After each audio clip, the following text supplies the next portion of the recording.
G'day, everyone. Welcome back to Touchdowns and Tea Breaks. Two brothers, two countries, one sports obsession.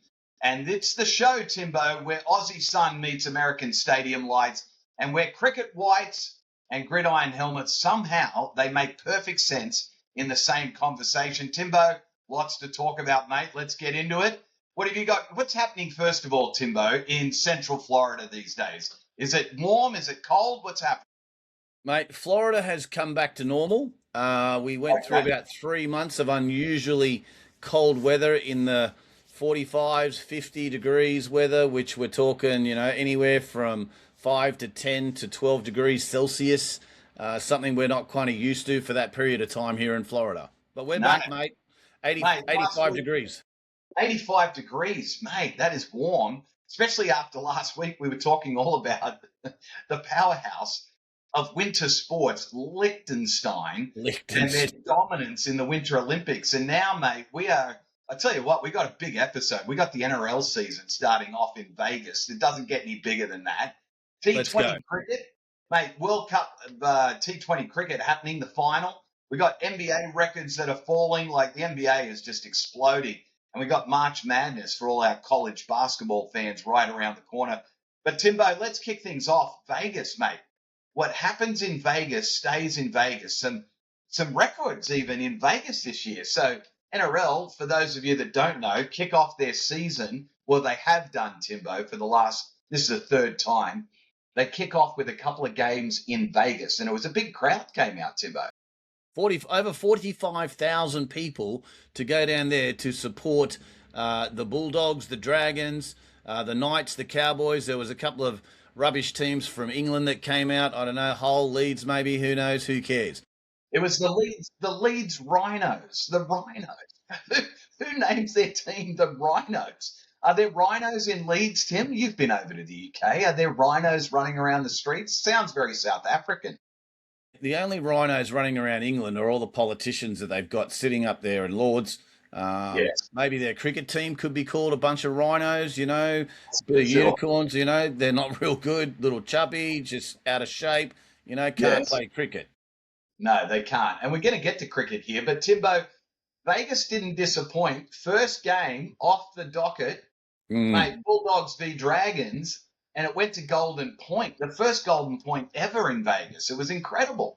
So just to let people know, in rugby league, when we go into overtime, we call it Golden Point. And they'll play an extra 5 minutes each way if no one scores after that. But it is the first person who scores. And generally it's going to be a field goal. And a field goal is when you drop the ball on the ground and you kick it. We call it a drop punt, okay? And you kick it between the sticks. And if you get that, that's 1 point. End of game. And you will win. And there were a number of attempts. In fact, Valentine Holmes, he's no stranger to NFL stadiums. He's done a stint in the NFL, Valentine has. And, mate, he had opportunity after opportunity in extra time to win the game for the Dragons. Missed it twice, wide left. Now, I will say he was struggling with a bit of a quad or a hamstring, bit of tightness or some sort of injury. But, mate, Dragons actually had 4 attempts. Daniel Atkinson also had a couple of attempts.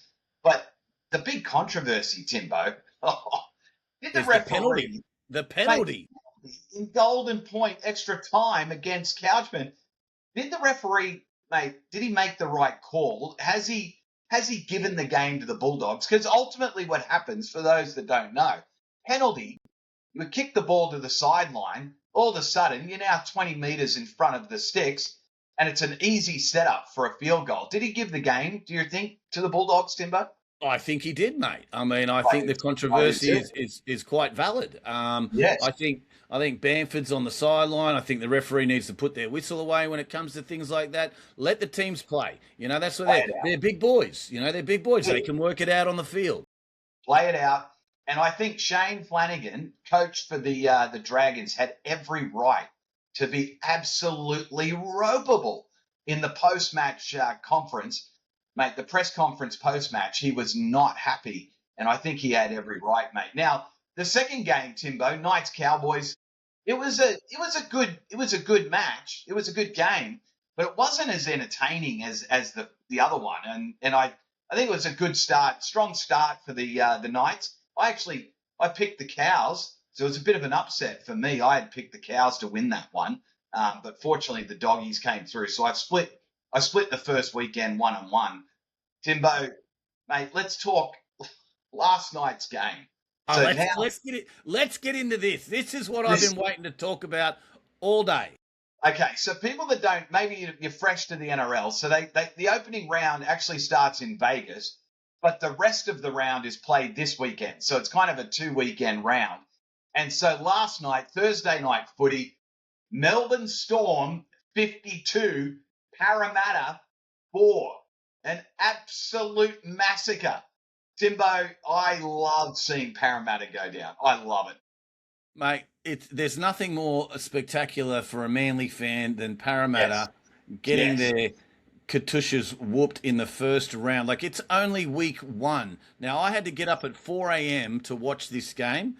Okay, Yes. I must say I fell back asleep about 5 minutes into the second half. I quickly woke up. I looked up and it was 50-4. I shut the computer, went back to sleep for about another 30 minutes before I had to get out of bed. But, mate, it is so good to see people talking it up out there in the Hills District. Hey, all my mates out there, Tuvi, hey, mate, Daxi, they're all there. Aaron Abbott, mate, I could just, the list goes on. Kevy Ma, Dad, even Dad. Your dad's sitting over there in Vietnam. I hope you're watching the highlights, Dad, because it was a pretty thing to watch. It was a gorgeous thing. 8 tries conceded by Parramatta. So let's just say they don't have any defense this year. Let's start with that. And then Timbo, 61% completion rate. They're almost every time they have the ball, we're talking almost 50% of the time they're going to lose it. They're going to give it up. They can't complete a set. So they're basically both sides of the ball, Timbo. They're not looking good. Is this, Tim, is this just a week 1 disaster? Like, they got to get the rust out? Or is this signs of bigger problems in Parramatta, mate? What do you think? My prediction is, and these are much bigger problems to come, okay? Everyone was bagging Manly, saying there's people out there saying Manly's going to get the wooden spoon or come last. I disagree with that. I'm going to make a prediction, and I'm going to say that Jason Riles, in his second year as the coach of the Parramatta Eels, is out before week 10. I reckon he's gone. Before week 10 is my big prediction. Parramatta's going to be like maybe 3 wins, 7 losses, something like that, and they're going to kick Jason Riles back out, and he can go back down to Cogra and do whatever he wants to do. Well, mate, here's the brutal news for the Parramatta Eels. The first 4 weeks of the season, it's not going to get any easier for them. They're up against the Broncos. So premiership winners last year, Broncos. Then they're playing the Dragons, who lost in Golden Point to the Dogs, who the Dogs were, looked very strong. And then they're playing the Panthers. I mean, that is a brutal start to the season to have to play Melbourne, Brisbane, Dragons, Panthers, mate. I think it could be an 0-4 start for the Parramatta Eels, and I would not be disappointed at all, mate. At all, mate. They couldn't work their way out of a wet paper bag, Parramatta. No, absolutely. Timbo, let's talk about the NRL in Vegas, okay? What's the point of this? Why is the NRL going over to Vegas? Are they trying to get a fan base? Because word on the street was the entire stadium, although they had record attendance, was filled with Aussies, Kiwis, and people from the UK. So are they actually drawing any fan base over there? Is there potential to have an expansion team in Vegas? I don't know about if there could be an expansion team in Vegas. Rugby, and we'll have to talk about this during the podcast, because there are 2 different kinds of rugby. There is rugby union and there is rugby league. I remember asking an American when I was in college, my mate Malcolm Stone, he said, I'm looking for the Aussie guy. We want you to come and play rugby. I said, is it rugby? Is it league or union? And he goes, I don't know, man. It's just rugby. But they are starting to get, so there are, and let me tell you this. Last weekend when they had the games, this week in Vegas is what they have called Con Expo. It is the largest heavy equipment conference in the world. Yes. Yes. You've got John Deere's, you've got Caterpillar, you've got Hitachi's, you've got Link Belts, you've got all of these companies. It is humongous. So there was a lot of people there that were there for the conference or the convention that started on Monday. And so I think people will go, and a lot of those people might have got there early, bought a ticket, thought, I haven't seen anything about rugby before, but it is rugby league, rugby union. There is a bit of a difference, and we'll have to talk about that one day. Yeah. But So possibility, Timbo, you could. I mean, there are direct flights from the east coast of Australia to the west coast of the United States, and even central part of the US. So it's quite feasible to have a team in LA or Vegas or maybe even Dallas or Houston, Texas. I mean, you could get direct flights to and from. yeah, I think it's probably more of an East Coast because on the East Coast they play a lot of rugby union. Yes, Um, they do. there Yes. is a bit of an influence there. So, I mean, I'd like to see a team out of Florida, maybe, North Carolina, South Yeah. Carolina. I mean, obviously, it depends on when they're going to play, but I could see that happening. Mate, I don't think it's going to be California. There's more people leaving California by the day. That's right. They're there's not much good going on in California, so Not why much. would you want to start a team there? Yeah, true story. Well, Timbo, that was a great first round of the NRL. Excited for the start of the season, mate. Lots happening there. Timbo, let's change gears slightly. Let's The do it. Cricket World Cup. We're coming to the end of the T20 Cricket World Cup, and Timbo, we've got the final happening just in a couple of days. Yes. India versus New Zealand. Now, Timbo, the way that New Zealand is playing cricket in all three disciplines of the sport, Test cricket, one day cricket, T20 cricket, mate, they're up there. They're in the top five in all three disciplines around the world at the moment for a tiny country of just 5 million people, just over 5 million people in New Zealand. And they're going up a powerhouse, going up against the powerhouse of India with 1.4 billion people, Timbo. Like, pound for pound, New Zealand are just a cricketing nation. They're doing very well. What are your thoughts on this final, Tim? Do you think New Zealand's got any chance against the powerhouse of India? Mate, I speak to Indians here in America every day of the week. I ask them how did they end up in America. Mate, the thing about India it's a religion. It Okay? is. It Cricket in is. India is a religion. Now, as far as New Zealand goes, there's rugby, there's cricket, and then there's bungee jumping. Yes. Not much else. Yeah. You mean you could go out and cut down some radiata pine trees. There's plenty of those. There's plenty of New Zealand Doug fir trees. But if you're not bungee jumping or playing cricket or rugby, not a great deal to do. No, not a lot. You could But shear a sheep occasionally. You could. I mean, there oh, are a few sheep around to shear, I but did forget about the sheep, mate. There's plenty of those going around. other than a bit of sheep shearing, bungee Mm, jumping, mm, you've got to make a choice: rugby or cricket. Rugby tends to be the religion in New Zealand, like cricket is correct. in India, and Yeah. so I'm just shocked. I mean, India, their pathway to this final, they beat England by 7 runs, very close match against the English, whereas New Zealand demolished South Africa. They had a run chase of 170, and it only took them just under 13 overs to do it. Ben Allen, Vinny Allen, how did he go? mate, fastest 100. He scored a century off 33 balls. 33 balls, Timbo. They That's got just 100 over just over 5 overs. they got 170 runs in just 12 and a half overs. That was insane. Finney was on Unbelievable. fire, mate. Absolutely on Mate, fire. it was a beautiful thing to watch. It was incredible. And we just I think, Timbo, I'm gonna go out on a limb here. I'm making a prediction. I think New Zealand are the hot team in T20. I'm predicting they win the World Cup final against India. That's my prediction. How about you? Mate, I'm going to go for, I mean, I think, mate, India, they should have beat England by more. It They wasn't so should. that England was so good. They had Jacob, what is his name, Bethel. He scored a lot of runs, 105 off 48. But I think that I think they're going to upset people. I mean, they're the powerhouse at the moment. And until New Zealand can knock off India, then I'm going to kind of stick with my mates in the subcontinent. I'm going to have a Vindaloo just for the boys. Okay. So, Timbo, do you feel like now, I'm a bit of a purist, so this is probably a bit obvious where I land on this question, but do you feel like T20 is now the best format of cricket, of the game, or is it just cricket on caffeine?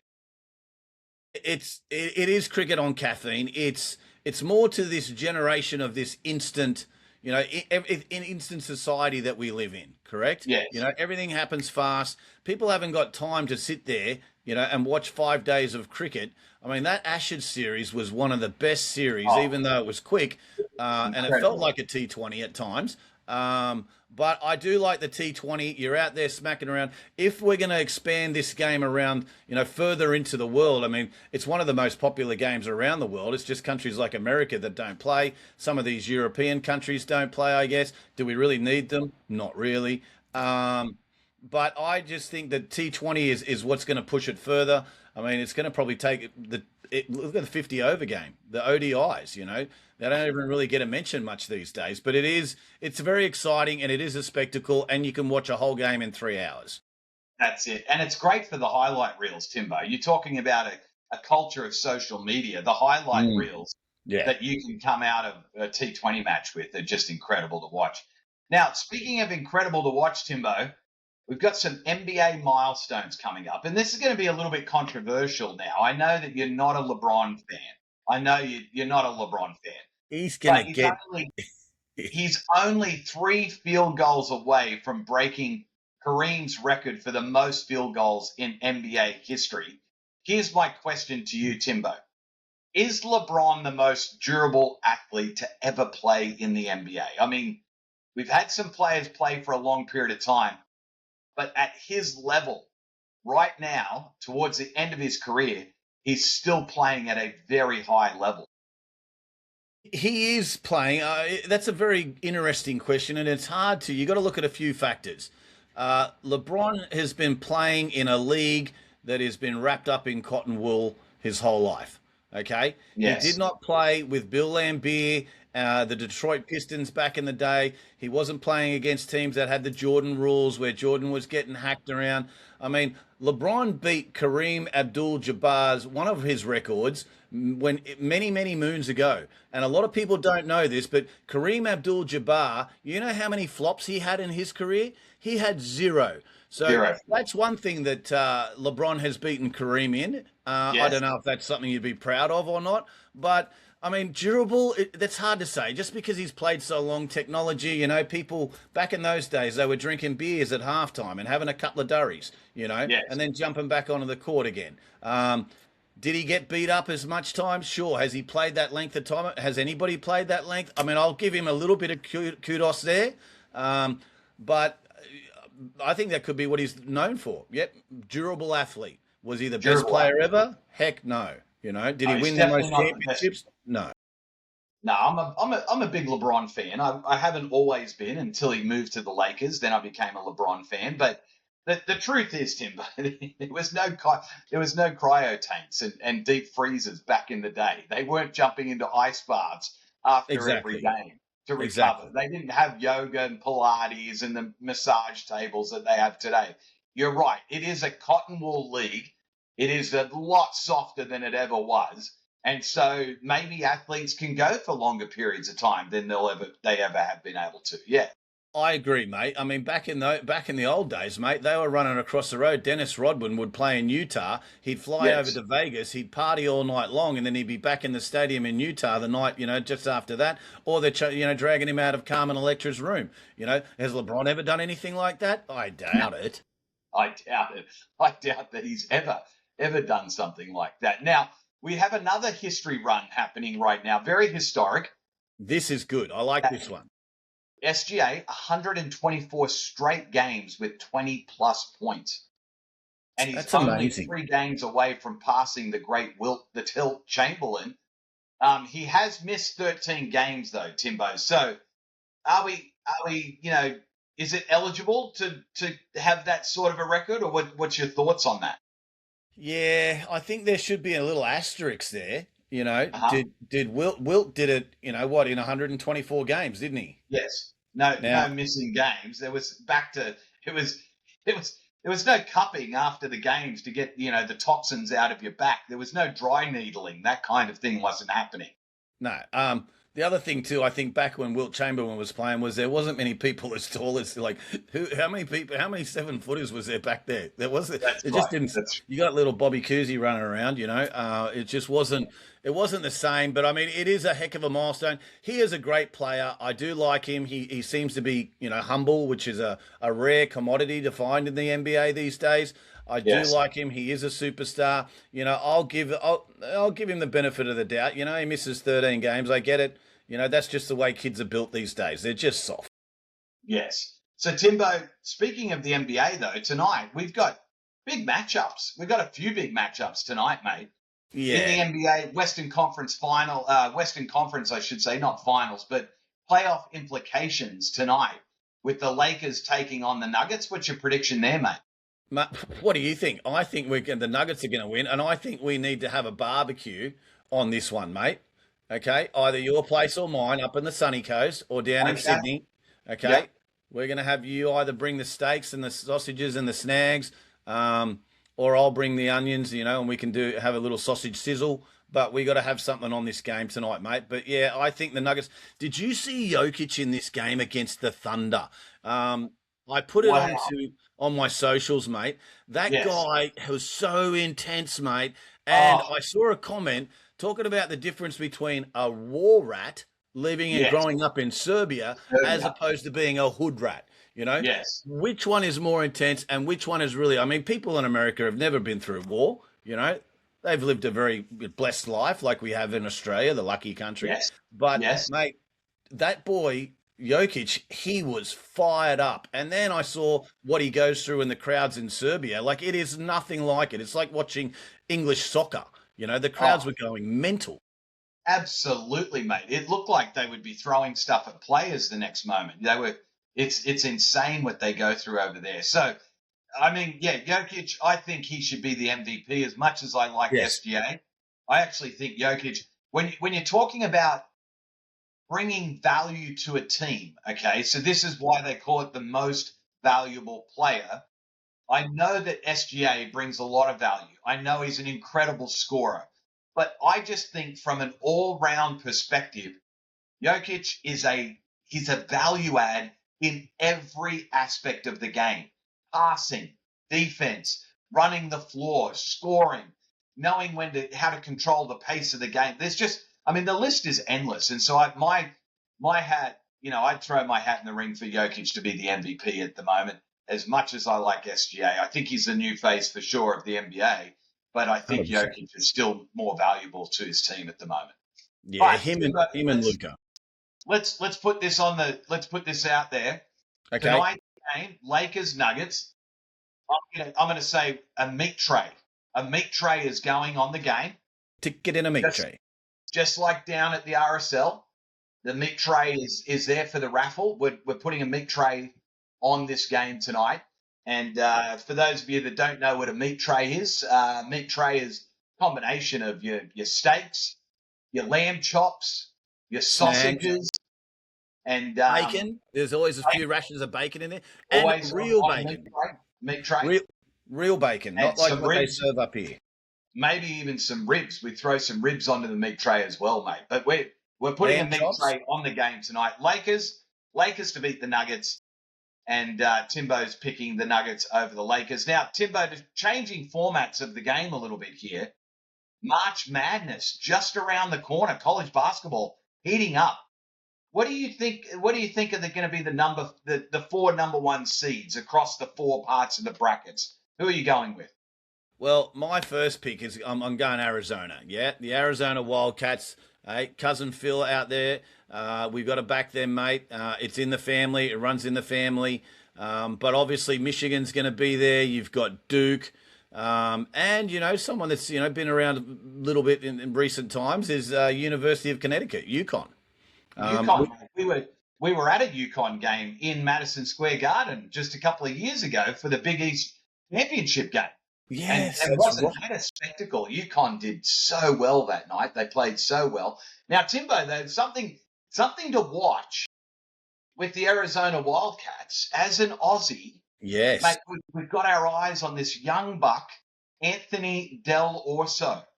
Del Orso. Tell Dolorso. us more, Timbo, about Anthony. He's a baller. It looks like. Looks like he's about 2 meters high. So he's a guard for the Arizona Wildcats. 22 years old. Can you give us more of an update on this bloke, Anthony? Mate, Anthony De La Russo, he actually came from the sunny coast, I believe.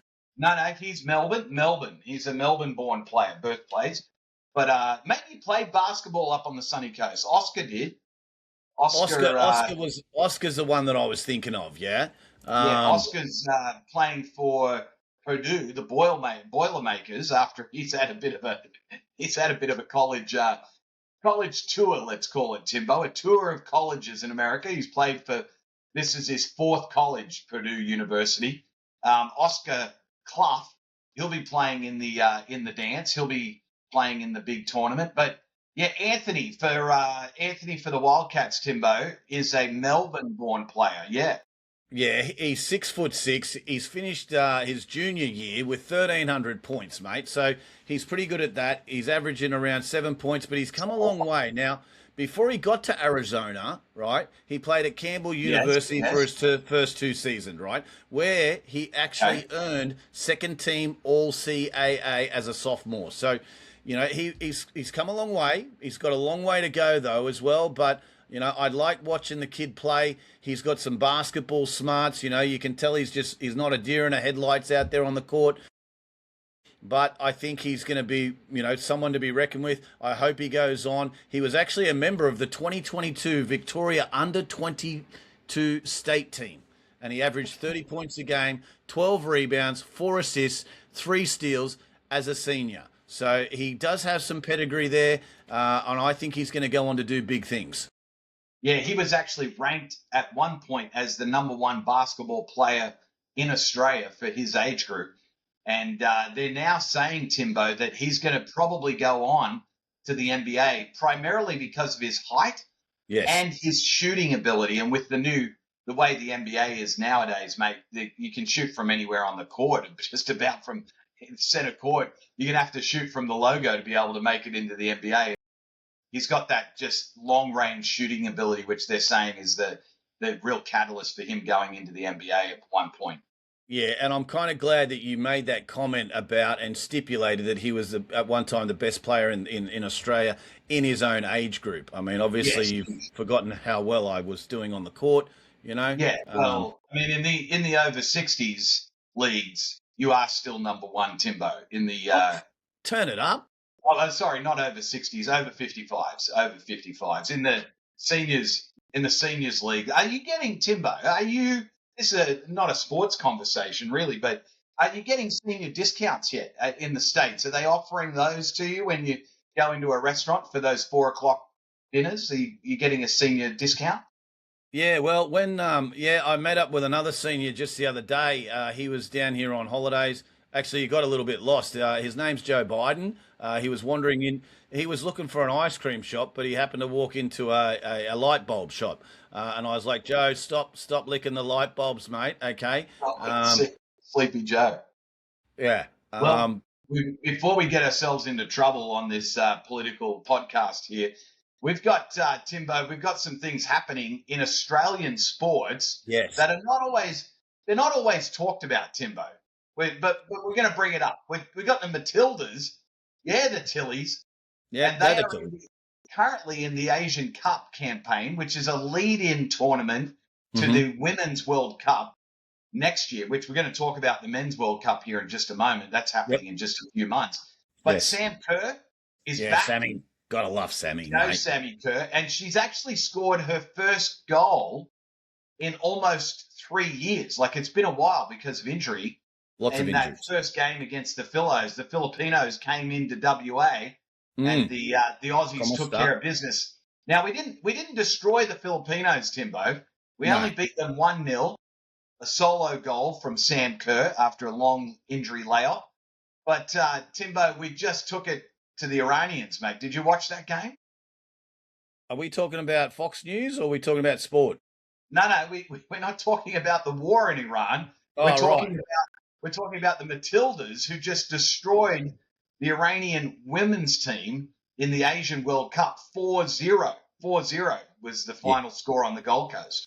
I have a soft spot in my heart for all Iranian women. I mean, who in the world has to force them to wear those hijabs running around playing soccer?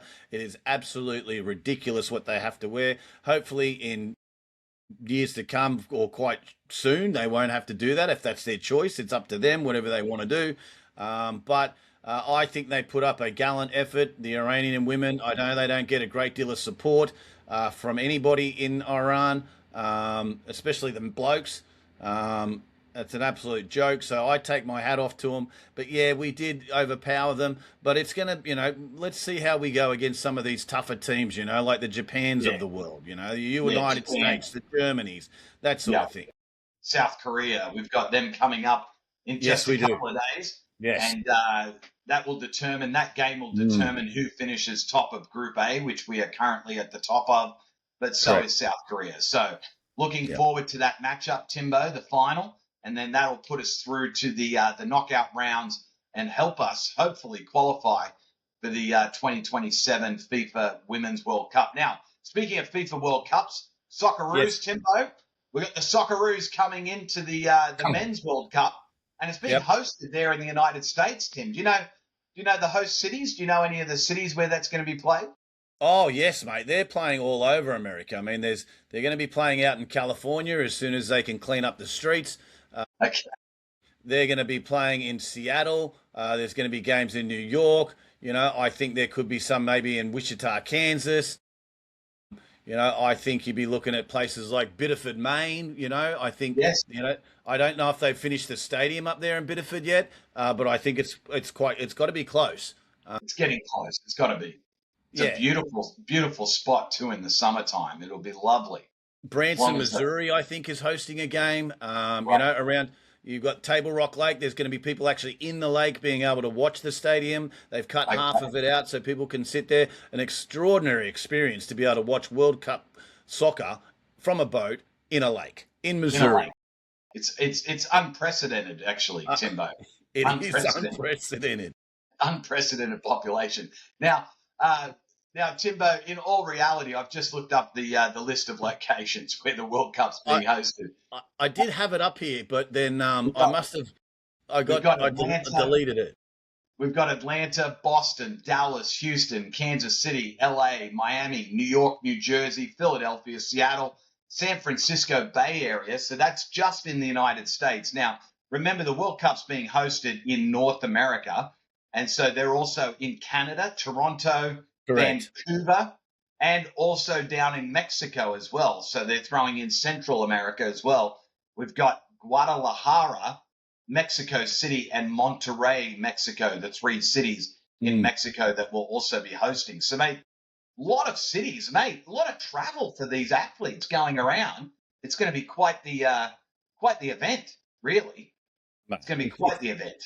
It's soccer, really. It's not that hard. Sure. They hurt themselves more by flopping than any other injury in soccer. I mean, really. Timbo, I can't wait for the World Cup. We're going to be able to have one flop highlight after another. We're going to have to put together a flop reel of all the best highlights, the best flops of the World Cup this year. That's got to be a segment. You know who the World Cup mascot is this year? Flopper. LeBron James. LeBron James is the World Cup mascot for the 2026 Men's World Cup. Well, Timbo, it's been another great episode. The Socceroos, they have yet to determine who they will take on in the first game because there's a play-in for those final spots on the in their group. But then we know for sure that the Socceroos, Timbo, will be taking on the United States in their second match of group play. What are we going to do, Timbo? Who are we going for? Who are we rooting for, as we like to say in America, for that game, during that game? Who are we rooting for? Mate, I've had this question asked to me a million times. When it comes to sport, I will always probably err on the side of the Aussies. Not probably. I'm always going to be an Aussie, mate. We will be singing Waltzing Matilda till the cows come home. But I will definitely be... I will get up in the middle of the night, 2, 3, 4, whatever time it is to watch Australian sport. Cannot say I would do that for it. I mean, I do it for the NFL, but that's about the only thing. I generally wouldn't do it for basketball. The American hockey thing, that was pretty good the other day. I'll get up. I like watching greatness, so I'll do that. I'd even get up in the middle of the night to watch the AFL, which is something we're going to have to bring up on the podcast. In Australia, we have rugby league, rugby union, and then we also have Australian rules football. Something that season's coming up. It's around the corner, isn't it?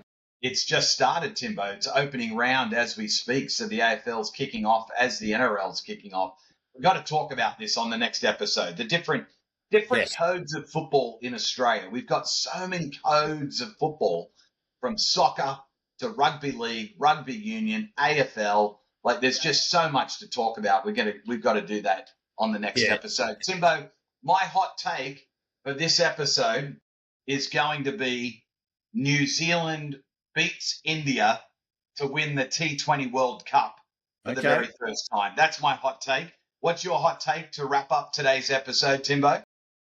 My hot take is that Manly is going to kill Canberra. I have to get up at 3:30 in the morning on Saturday morning, so I'll be doing that. But I think India is going to hold strong. I think they're going to dig deep, right? They're going to pull the wool over the eyes of the Kiwis. They will, and I think they're going to win that. And I also think that Jokic will win the MVP. Look out for the Nuggets in the playoffs coming up later on this year. We will bring it all to you on Touchdowns and Tea Breaks. That's it, folks. That's it for the final episode. I've got to go and check the mail for a meat tray that's being sent to me from Timbo because the Lakers beat the Nuggets. So I'm just going out to the post office to see when the meat tray will arrive. Have a great week, everyone. We will see you next time on Touchdowns and Tea Breaks.